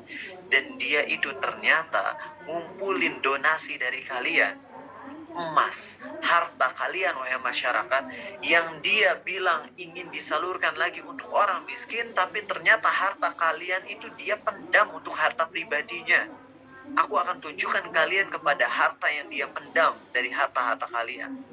Kemudian aku pergi dan aku tunjukkan kepada masyarakat 7 buah peti yang mana di dalamnya ada perhiasan-perhiasan dan harta masyarakat. Maka masyarakat pun marah, yang asalnya mereka akan menguburkannya gak jadi. Jadinya uskup ini justru disimpan, yang asalnya di peti mau dikubur, akhirnya uskup ini udah mati sebenarnya, tapi akhirnya disalib kemudian dirajam. Udah mati tapi tetap disalib kemudian dirajam. Jadi triple kill ya teman-teman. Seperti itu. Tapi hamba Allah ini, si pemuda ini tidak nyerah. Enggak nyerah. Sampai diangkatlah uskup yang baru. Dan ketika diangkat uskup yang baru, aku pun berkata pada uskup ini, wahai uskup, izinkan aku untuk belajar bersamamu. Uskup ini menerimaku dan aku pun menjadi pembantunya, dan aku tinggal bersamanya, belajar bersamanya. Aku tidak melihat ada seorang pun di bumi ini yang lebih baik daripada uskup tersebut. Dia begitu mencintai akhirat, begitu rajin sholat di malam hari, tahajud, selain dia melaksanakan sholat yang wajib. Mungkin kalian agak aneh ya, ini kan pemuda ini lagi belajar agama Kristen, Nasrani, tapi kok tahajud, sholat, begitu cinta akhirat, begitu rajin sedekah. Ini Ustadz Abu Takiru nyampein apa sih? Kalem teman-teman. Dan sebelum saya lanjut, berhubung ini kalian tuh udah hampir 1,5 jam ngedengerin ini, maka saya ingin ngadain kuis dulu teman-teman. Dan kuis ini masih masuk ke dalam materi ya, karena saya sempat nge-scroll, karena saya pakai handphone, nge-swipe kanan, banyak posternya tapi orangnya nggak nongol. Apa karena kalian duduknya di belakang posternya atau emang kalian lagi nggak nongol? Jadi sambil saya ngecek, please teman-teman, saya pengen ngasih hadiah ke kalian uang Rp50.000 insyaallah kuis ini. Dan saya ingin semua yang di sini peserta, baik dari UPI Sumedang maupun dari yang lain, panitia maupun peserta, semuanya ikut ya. Dan ini sambil kuis nih masih masuk ke dalam materi sehingga saya nggak keluar dari pematerian. Please teman-teman di sini semuanya yang punya Instagram ya, buka dulu dong aplikasi Instagramnya, kemudian cek akun saya di Abu Takeru 0. Ayo, ini kuisnya lumayan Rp50.000, saya transfer langsung beres materi insyaallah buat pemenangnya ya. Silakan Abu Takeru 0. Ada 3 step ya. 1, follow dulu akun Abu Takeru 0. Di sini ada 428 orang. Saya pengen ngecek, mudah-mudahan setidaknya 70% kayak masih ada di sini. Abu Takeru 0, silakan teman-teman. Ya, saya tunggu ya. Abu Takeru 0 di Instagram. Silakan bisa di follow. Oh ya, saya lupa setting supaya semua orang bisa komen ya. Sebentar. Saya lagi di Instagram Abu Takiru 0. Saya masih tunggu yang punya Instagram, pemateri, panitia maupun peserta. Silakan buka aplikasi Instagram, kemudian follow Abu Takiru 0. Itu step nomor 1. Step nomor 2, silakan cek post kajian ini. Itu saya udah ngepost poster kajian hari ini ya. Dari situ klik postnya, kemudian di kolom komentarnya kalian siap-siap ngetik. Kalau belum bisa ngetik, di refresh dulu. Barangkali tadi saya karena lupa settingannya dirubah ya. Kalau refresh udah bisa komen kan. Kalau belum bisa komen juga berarti ya DM aja, tapi mudah-mudahan kalian udah bisa komen ya. Saya ulang ya, silakan buka aplikasi Instagram, kemudian follow Abu Takiru 0, ABU Abu Takiru, lalu angka 0. Kemudian silakan pilih postingan saya yang terbaru, lalu di kolom komentar silakan jawab pertanyaan saya ya. Jawab pertanyaan saya. Caranya adalah kalian ketik nama, lalu asal instansi, kampus UPI Sumedang atau kampus apa, atau SMA mana, SMP mana, terserah. Kemudian jawab pertanyaan. Saya ulang ya, di kolom komentar dari postingan poster kayak seminar ini, kalian tulis nama, asal instansi, kemudian jawaban, lalu baru enter. Pertanyaan saya, kisah yang saya sampaikan sekarang yang lagi ongoing ini, itu kisah tentang seorang pemuda. Namanya siapa? Ini sahabat Nabi SAW. Tebak aja, kalau kalian nggak tahu pun coba asal nebak, karena saya yakin di sini ada yang udah tahu kisah tersebut. Saya tunggu ya, asal, ayo asal. Bagi yang udah tahu syukur, yang belum tahu ya coba-coba aja, siapa tahu menang. Ya, saya tunggu. Masya Allah. Iya. Bagus. Ini apa kalian udah pernah ngedenger kajian saya sebelumnya ya? Atau mungkin yang seminar yang bulan lalu ya? Masya Allah. Oke. Makasih. Ya, sudah ada yang benar. Saya screenshot ya. Sip. Kita lanjut. Teman-teman semua. Sebelum saya lanjut, saya sampaikan dulu bahwasanya kisah ini, pemuda ini adalah Salman Al-Farisi, pemuda yang oleh Allah dijanjikan surga lewat lisan Nabi SAW, di mana beliau bersabda, surga merindukan beberapa orang, di antaranya Salman Al-Farisi. Coba kita cek dari kisah Salman Al-Farisi tadi. Di situ ada beberapa poin penting loh. Di sini ada beberapa poin penting yang harus kita pegang dengan benar. 1. Setiap penganut agama itu mereka punya keyakinan kalau agama mereka adalah agama yang benar. Oke, lihat bagaimana ketika Salman mengatakan, ayah demi Allah agama Nasrani, Kristen itulah agama yang lebih baik daripada kita, itu adalah agama yang benar. Tetapi ayahnya bilang, tidak wahai Salman, agama ayah, agama kita, nenek moyang kita yaitu Majusi, menyembah api, demi Allah itu adalah agama yang benar satu-satunya. Ternyata setiap penganut agama meyakini kalau agama yang mereka pegang adalah agama yang benar. Maka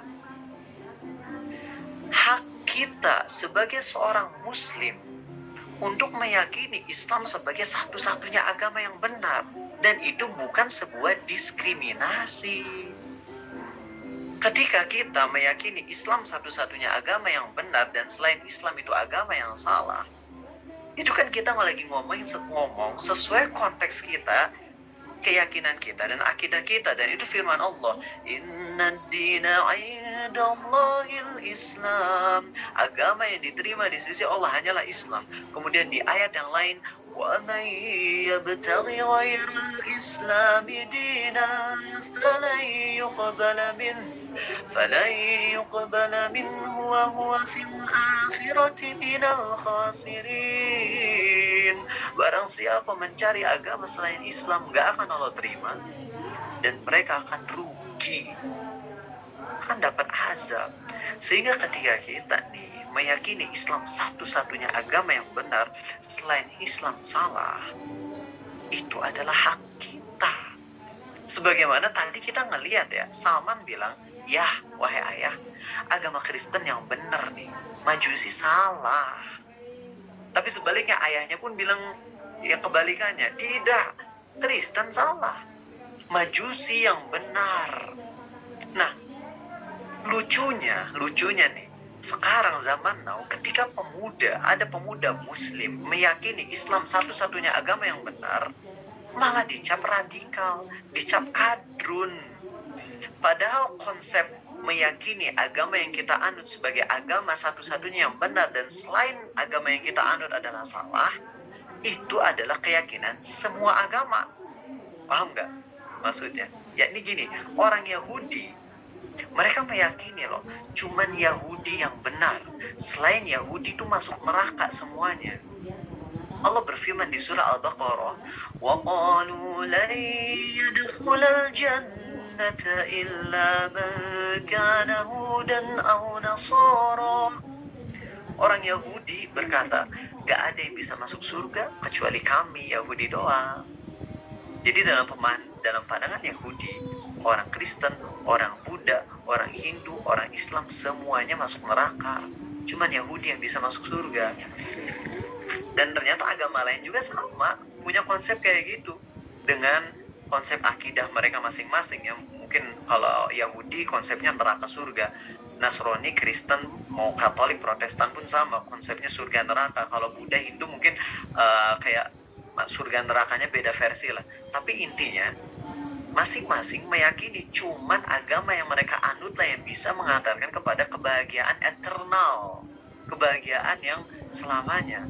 Maka kalau kita sebagai muslim meyakini Islam satu-satunya agama yang benar dan selain Islam itu salah, yaitu hak kita. Sebagaimana agama lain pun punya keyakinan demikian. Dan ini persis dengan apa yang disampaikan oleh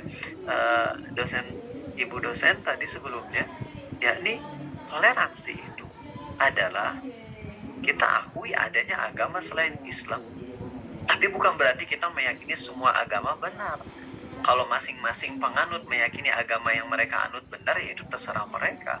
Tapi nanti di akhirat kita akan tahu kebenaran hakiki, dan kita sebagai muslim yakin cuman Islam yang benar, dan itu tidak sama sekali merusak, tidak sama sekali diskriminasi, itu bukan sama sekali sebuah intoleransi.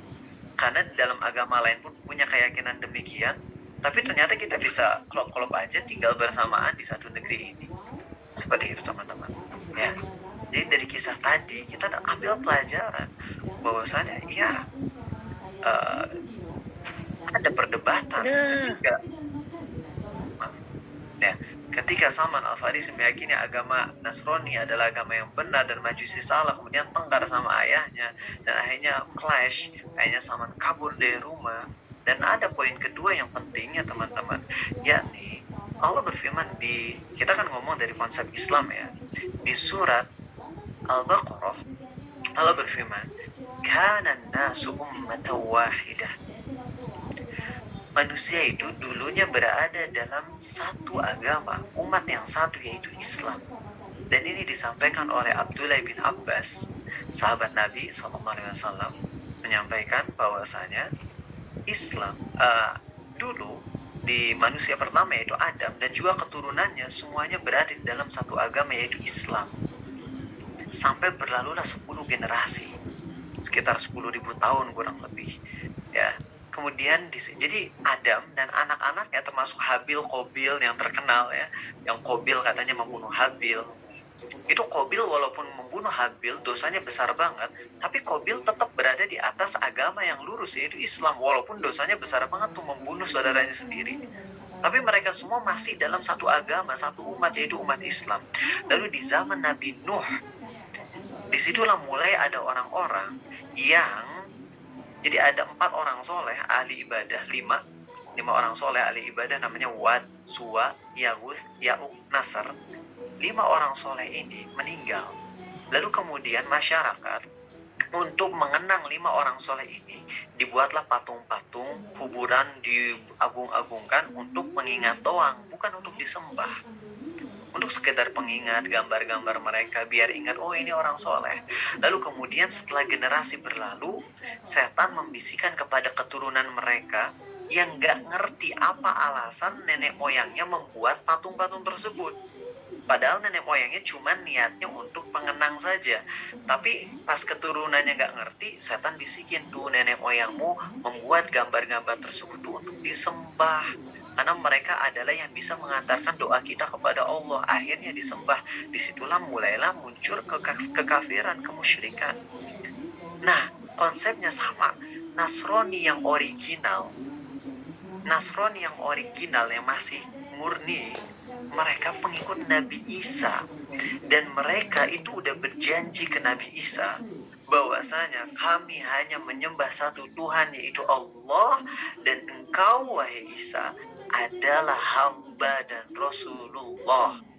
Dan kami pun bersaksi kelak akan muncul Nabi di akhir zaman bernama Muhammad SAW yang akan membawa ajaran yang lurus, dan kami pun akan mengikutinya. Jadi Nasrani yang masih murni, walaupun secara nama mereka Nasrani, tapi secara hakiki mereka Muslim, kata Abdullah bin Abbas.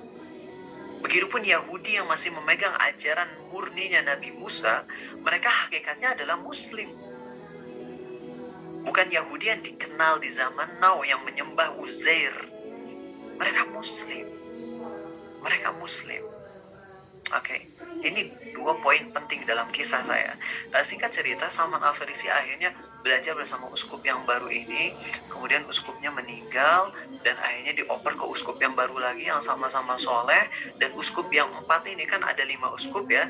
Uskup yang jahat cuma yang pertama, 4 uskup lainnya mengajarkan ajaran Nasrani yang masih murni, yaitu meyakini Allah satu-satunya Tuhan, Nabi Isa adalah hamba dan Rasulnya, Nabi Muhammad SAW adalah utusan Allah. Kemudian habis itu ketika uskup yang terakhir meninggal, Salman akhirnya berjuang untuk bertemu Nabi SAW. Akhirnya singkat cerita, Salman nangis ketika bertemu Nabi SAW setelah bertahun-tahun perjuangan, jadi budak, dizolimi sama Yahudi, tapi akhirnya ketemu sama Nabi SAW. Dan akhirnya beliau dibebaskan dari perbudakan. Dan ini indah banget kisah Salman Al-Farisi, perjuangannya.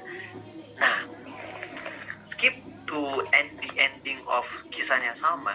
Jadi setelah Salman tuh udah belajar sama uskup terakhir meninggal, Salman tuh mau pergi ke Mekah, ingin nyari Nabi Muhammad SAW. Taunya Salman dizolimi, hartanya Salman semuanya diambil, dicuri, terus Salman dijual di pasar perbudakan. Coba, aduh kasihan banget Salman.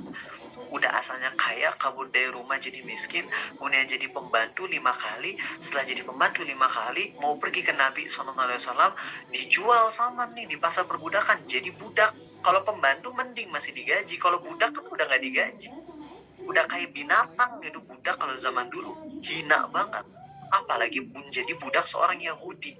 Coba lihat baik-baik teman-teman, Nabi kita SAW itu pas Salman kan jadi budak Yahudi, lalu Salman bertemu Nabi SAW, apa yang dilakukan oleh Nabi kita SAW?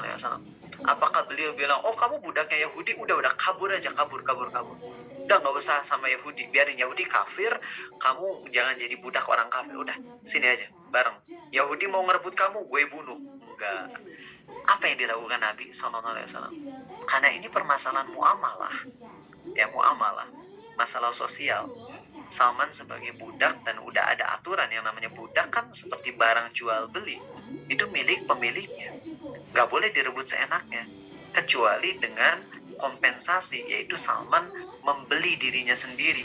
Jadi kalau budak tuh namanya mukatabah kalau nggak salah istilah fikihnya. Budak ngomong ke tuannya, "Tuan, aku ingin bebas, boleh nggak aku membeli diriku sendiri?" Ya, bayarannya apa? Nah, Nabi kita SAW ketika Salman masuk Islam, yang dilakukan beliau bukan menculik Salman kemudian membunuh Yahudinya, tidak. Tapi Nabi kita SAW menyuruh Salman, udah, beli aja dirimu sendiri, kami bantu. Akhirnya sahabat gotong royong. Yahudi tersebut bilang ke Salman, "Oke, kamu boleh bebas dari perbudakan, tapi kamu harus membeli dirimu dengan dua hal. Satu, aku meminta 300 pohon kurma. Dua, aku meminta 40 ukiah emas." 40 ukiah emas tuh kalau satu ukiah 350 gram, berarti kalau dikonversikan Yahudi ini minta 14 kilogram emas. Ditambah 300 pohon kurma. Allah Akbar. Dan para sahabat Nabi SAW gotong royong. Akhirnya Salman dibebaskan dari perbudakan, dibeli. Lihat bagaimana walaupun Yahudi musuh dalam akidah, tapi dalam permasalahan muamalah Nabi kita SAW tidak zalim sama sekali. Gak zalim. Jadi inilah teman-teman, sekali lagi, toleransi dalam permasalahan akidah adalah dalam artian kita membiarkan mereka ibadah, kita meyakini batilnya keyakinan mereka. Kita yakini orang-orang musyrikin Mekah itu batil. Mereka meyakini Allah punya anak, Allah tuh nikah sama jin, dan Allah punya anak namanya malaikat. Kita yakin itu batil. Kita pun mengajak mereka untuk masuk Islam, bukan dengan cara paksa. Kita ngajak mereka untuk masuk Islam dengan kita meyakini kekafiran mereka, kesalahan dan kebatilan mereka. Tapi kalau mereka mau ibadah dan mereka nggak mau masuk Islam, ya kita nggak maksa. Itu simpelnya toleransi itu. Dan ini bisa berjalan. Makanya teman-teman kita dari orang-orang non-muslim, mereka udah banyak kok mereka yang lebih open-minded gitu. Mereka ngomong, dan itu viral di mana-mana ya. Umat Islam tenang, kalian nggak usah bingung, kalian nggak usah ngucapin selamat kepada kami. Ya, karena ketika kita mengucapin selamat kepada hari raya, kan hari raya yang diyakini oleh mereka, ya, ini nggak apa-apa kita ngomong dari konteks Islam ya. Dan saya minta ke panitia paling nambah 5 menit karena tadi harusnya mulai jam 10 tapi saya baru mulai jam 10 lebih 10 ya, berarti harusnya endingnya 10.55, tapi nggak apa-apa, saya paling minta sampai 10.50 aja biar pas ini, biar konsepnya jelas. Ketika misalnya kita ngucapin selamat, kan keyakinan kita terhadap Nabi Isa beda dengan keyakinan orang-orang Kristen terhadap Nabi Isa. Keyakinan orang Kristen terhadap Nabi Isa adalah anak Tuhan, sedangkan keyakinan kita adalah Nabi Isa sebagai Rasulullah. Nah, ketika Natal itu kan keyakinan mereka adalah meyakini kalau lahirnya anak Tuhan. Nah, walaupun kita keyakinannya berbeda, terus kita misalnya ngucapin selamat Natal, tapi saya niatnya selamat Natalnya bukan sebagai lahirnya anak Tuhan, tapi lahirnya hamba Allah. Tapi kan ini beda konsep. Yang kita ucapkan dengan yang mereka yakini beda. Sehingga yang gak usah kita ngeblend kayak begitu. Gak usah. Toh merekanya juga, para pendeta yang terkenal di Indonesia itu ada di Twitter juga kan ngomong, umat Islam gak usah ngomong selamat kepada kami, jalankan agamamu aja dengan baik, biarkan kami dengan agama kami. Dan itu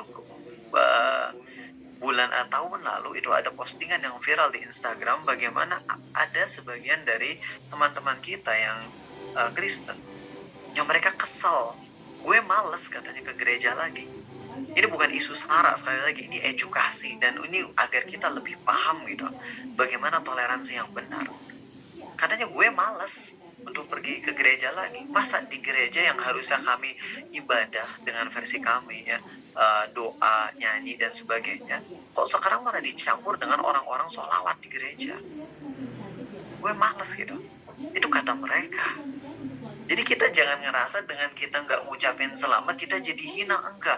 Kita tuh masih bisa bersahabat dengan mereka, bersosialisasi sebagaimana tadi disampaikan oleh dosen, di hari-hari yang lain kita baik ke mereka, kita bertetangga. Ya Allah, Nabi kita SAW tuh baik banget kepada orang-orang non-muslim, adil kepada mereka. Selama mereka tidak memerangi Islam, Nabi kita SAW berlaku adil. Bahkan beliau punya pembantu Yahudi. Dalam hadis Sahih Muslim, Nabi kita SAW punya pembantu anak muda seusia sekitar 14 tahunan, Yahudi. Coba lihat apa yang dilakukan oleh Nabi kita SAW saat orang Yahudi ini pembantu beliau sakit. Dijenguk oleh Nabi Muhammad SAW. Dijenguk. Kemudian pas lagi ngejenguk, Nabi kita SAW pun mengajak untuk masuk Islam tanpa paksaan. Enggak. Menjenguk itu sosialisasi, bersosial dengan tetangga, dengan teman yang non muslim, tapi beliau jadikan itu kesempatan buat ngajak dakwah, bukan maksa loh. Beliau cuma mengajak, masuklah Islam. Dengan ucapan beliau yang begitu lembut, begitu baik kepada anak muda ini, anak muda Yahudi ini, masuklah Islam. Apa yang terjadi coba teman-teman? Lihat, karena akhlaknya Nabi SAW, pemuda ini ragu asalnya untuk masuk Islam. Akhirnya pemuda ini nengok ke ayahnya, yang Yahudi juga tuh ayahnya. Dan ketika pemuda ini menengok pada ayahnya yang Yahudi, gak disangka-sangka ayahnya yang Yahudi ngomong gini, anakku, patuhilah Muhammad SAW. Dan akhirnya anak ini, pemuda ini mengucapkan asyhadu an la ilaha illallah wa asyhadu anna Muhammadar Rasulullah, masuk Islam, kemudian meninggal. Nabi kita SAW menangis bahagia dan mengatakan alhamdulillahilladzi anqadhahu minan nar. Segala puji bagi Allah yang telah menyelamatkan hambanya ini dari neraka. Jadi gitu teman-teman, indah gitu. Kalau kita menyikapi toleransi dengan benar, ya, kita akui adanya agama selain kita, dan kita pun dari perspektif kita, point of view kita, apa yang diyakini selain Islam adalah salah, batil. Tapi bukan berarti kita akhirnya menteror mereka, membom gereja, membom sinagog atau apapun, enggak. Kita tetap sosialisasi baik, kita bahkan kasih hadiah ke mereka. Tapi kalau udah urusan dengan hari raya, kita tahan diri, kita nggak ikut-ikutan. Tapi nanti besoknya nggak apa-apa, kita misalnya ngasih hadiah, bukan dalam rangka untuk menyelamati hari raya tersebut, karena itu udah urusan ibadah mereka. Mereka punya keyakinan yang secara Islam itu salah, ya udah kita jangan ngucapin selamat, karena meyakini Tuhan punya anak itu udah bertentangan dengan akidah kita. Kita nggak mungkin ngucapin selamat dong. Ibaratnya gini, kan kalau orang menyembah selain Allah, itu kan nggak ngerugiin kita sama sekali, ya nggak sih? Beda kalau orang ngebunuh, mencuri, kita pastinya paham gitu, nggak mungkin ada orang ngebunuh terus kita bilang selamat Anda telah membunuh, nggak mungkin kan, karena itu dosanya merugikan orang lain. Nah sedangkan menyembah selain Allah itu tidak merugikan siapapun, ya, dalam sosialnya nggak ngerugiin diri kita, tapi tetap dalam perkara dosa. Kalau misalnya ada teman kita nih ngelakuin dosa yang nggak merugikan kita, contohnya teman kita nonton film porno, nggak ngerugiin kita kan. Tapi apakah kita akan mengatakan selamat Anda telah nonton film porno? Tentu enggak, karena itu bertentangan dengan keyakinan kita, ya. Nah ketika ada orang melakukan maksiat yang dalam Islam melebihi dosa apapun, yakni menyembah selain Allah, punya konsep yang keliru terhadap Tuhan, terhadap Allah, maka kita nggak boleh ngucapin selamat. Dan di sisi yang sama, walaupun kita nggak memberi selamat atas hari raya kekafiran, tapi kita tetap baik kepada mereka dan hidup berjalan sebagaimana Nabi SAW pun bersosialisasi dengan baik dengan orang-orang di luar agamanya, dengan tetap meyakini kebatilan keyakinan mereka dan tetap berjuang mendakwahi mereka dengan cara yang bijak. Seperti itulah teman-teman, mudah-mudahan bisa tercover ini, dan yang kurang-kurangnya mudah-mudahan di sesi tanya jawabnya. Barakallahu fiik. Saya kembalikan ke MC sekarang.